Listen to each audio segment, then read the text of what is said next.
सच्ची कहानी अकबर और उसका कर्मफल। यह घटना उस समय की है जब बादशाह अकबर अपनी सेना के साथ एक गांव के पास से गुजर रहे थे। गर्मी का समय था, रास्ता लंबा था और सभी थक चुके थे। गांव के बाहर एक हरा भरा बाग था जहां आम के पेड़ थे।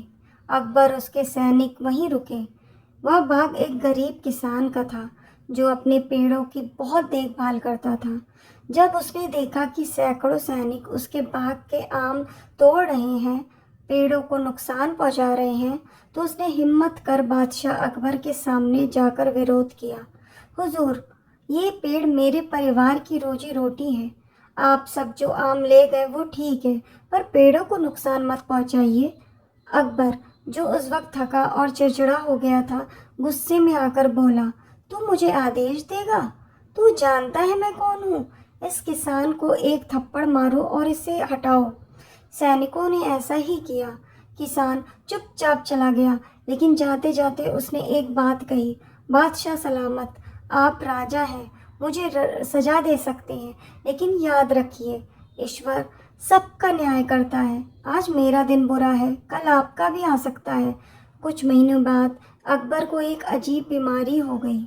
उसके गाल और जबड़ा सूज गए और उसे बहुत दर्द होता था। कई हकीम और वैद्य बुलाए गए, लेकिन कोई इलाज काम नहीं आया।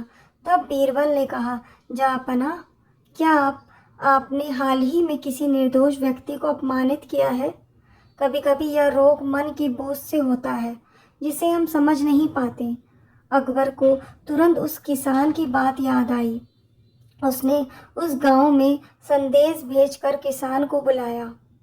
किसान आया, लेकिन इस बार झुका नहीं, सीधे अकबर के सामने खड़ा रहा। अकबर ने सबके सामने क्षमा मांगी और कहा, तेरे साथ अन्याय हुआ, मैं अपनी गलती मानता हूँ।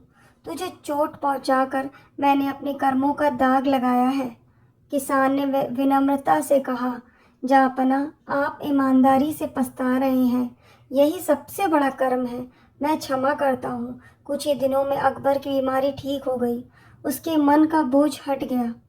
शिक्षा, राजा हो या रंग, कर्म का फल सबको मिलता है।